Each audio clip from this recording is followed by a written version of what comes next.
कर्पूरगौरं करुणावतारं संसारसारं भुजगेन्द्रहारं सदा वसन्ते हृदयारविन्दे भवं भवानी सहितं नमामि। नमस्कार दोस्तों, स्वागत है आपका अपने ही YouTube चैनल प्रतिमाज़ यूनिक डायरी में। दोस्तों, थोड़ा सा तबीयत मेरी ठीक नहीं है, इस वजह से आवाज़ थोड़ा सा अलग हो गई है, तो उसके लिए माफ़ करिएगा। इस वीडियो में आपको हरतालिका तीज में पूजा में जब आप व्रत कर रहे हैं तो कौन कौन सा सामान लगेगा, साथ ही साथ सुहाग की कौन सी चीज़ें हैं जो आपको चढ़ानी चाहिए माता पार्वती को, उसके बारे में आपको बताने वाले हैं। इस बार हरतालिका तीज का जो व्रत है वो रखा जाएगा 18 सितंबर सोमवार के दिन में। बहुत कम सामान के साथ भी आप पूजा कर सकते हैं। अगर आपके पास मिट्टी के गौरी गणेश नहीं बना पा रहे हैं, नहीं बना सकते हैं, तो घर में आपके कोई फ़ोटो होगी, मूर्ति होगी, उससे भी आप पूजा पूरी कर सकते हैं। कम सामान के साथ भी आपकी पूजा पूर्ण होगी, पूरी मानी जाएगी। पूजा में भाव का अत्यधिक महत्व होता है। साथ ही साथ अगर पहली बार व्रत कर रहे हैं तो श्रृंगार की कौन सी चीज़ों को आपको सुहाग की दान करना चाहिए, किस चीज़ को मुख्यतः दान करना चाहिए, बाकी चीज़ों को भी दान करने का विशेष महत्व होता है। ठीक है, और इन चीज़ों को जो आप दान करेंगे इसमें, वो आपको बाद में ब्राह्मणी को दान दे देना होता है। ब्राह्मणी ना मिले अगर आपको तो आप किसी और को दान दे सकते हैं, जैसे ननद हो गई, सास हो गई या कोई अन्य सुहागन महिला, लेकिन मुख्यतः पहले ब्राह्मणी को देना चाहिए। इसमें सुहाग के साथ साथ ही बाकी के जो पूजा का सामान लगेगा वो आपको बताएंगे। और साथ ही इस दिन जब आप व्रत करने बैठें तो ध्यान दीजिएगा कि आप 16 श्रृंगार करके बैठें। 16 श्रृंगार नहीं कर सकते हैं तो मुख्य जो चीज़ें जितना ज़्यादा हो सके वो आपको करके रखना चाहिए, क्योंकि मुख्यतः ये क्या है, सुहाग का व्रत होता है। तो आपको सुहाग पूरा श्रृंगार करके बैठते हैं तो गौरी माता भी आपसे प्रसन्न होती है और आपको मनचाहा वर देती है, अखंड सौभाग्य का वरदान देती है। ठीक है, इसलिए आपको सुहाग का सारी चीज़ें पहनकर व्रत में बैठना है। आइए जान लेते हैं पूजा की जो सामग्री है इसमें वो क्या क्या है। सबसे पहले आपको चाहिए पूजा के लिए एक चौकी ले लीजिएगा। ठीक है दोस्तों, ज़्यादा नहीं, एक ही चौकी चाहिए। 2 थी मेरे पास तो यूज़ कर लिया, नहीं तो एक चौकी की ज़रूरत है।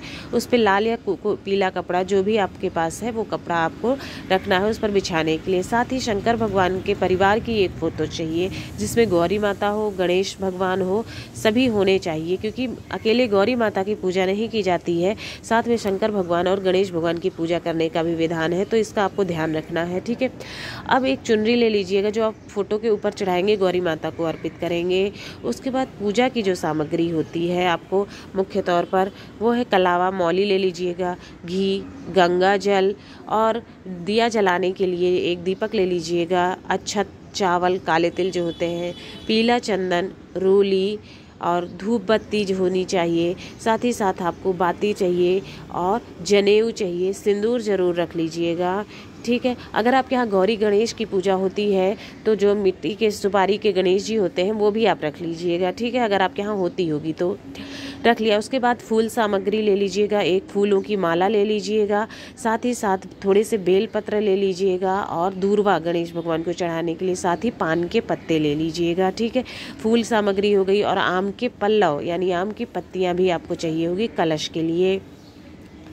अब भगवान को भोग चढ़ाने के लिए आप फल ले लीजिएगा, मौसमी फल जो भी आपको आसानी से मिल जाए, सेब, अनार, केला, अमरूद, खीरा, जो भी मिल जाता है आसानी से। साथ ही मिष्ठान जरूर भोग लगाइएगा, लड्डू हो गए, बर्फ़ी हो गई है जो, और मोदक हो गए हैं, बेसन के लड्डू हैं, जो भी हो जाए, पेड़े हो गए, जो भी आपको मिष्ठान ले सकते हैं वो ले लीजिएगा, मिश्री ले लीजिएगा। और साथ में चावल आपको चाहिए होंगे जो आप कलश पर रखेंगे, साथ ही अष्टदल कमल बनाने के लिए आपको चावल चाहिए होगा थोड़ा सा, तो चावल भी आप रख लीजिए। ठीक है, इसके बाद होगी आपको चाहिए होगा आरती करने के लिए एक बाती तो आपको रखनी है जो आप कलश पे रखेंगे। आरती करने के लिए एक पूजा की थाली रख लीजिएगा, दिया वगैरह, साथ ही एक नारियल ले लीजिएगा। आपके यहाँ अगर चढ़ता हो श्रीफल तो नहीं चढ़ता तो भी ले लीजिएगा, नुकसान नहीं होता है।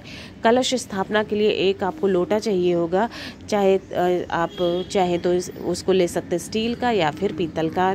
साथ ही एक लोटे में जल ले लीजिएगा और उस जल में आपको मिलाना होगा गंगा जल, थोड़ा सा गंगा जल भी मिला लीजिएगा, वो जल आपको चाहिए स्नान करवाने के लिए। ठीक है दोस्तों, तो ये तो हो गई हमारी मुख्य सामग्री जो हमको चाहिए होती है। अब आ जाते हैं सुहाग की सामग्री जो आप गौरी माता को दान करते हैं।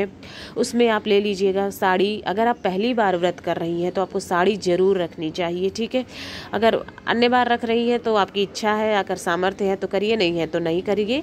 उसके बाद जो है चूड़ियाँ चाहिए, सिंदूर चाहिए, महावर चाहिए, और ये देखिए है बिछुए। बिछुए पे ये है कि अगर आप कर सकें तो कर दें, बहुत अच्छा। सुहाग की बहुत निशानी, महत्वपूर्ण निशानी होती है बिछुए।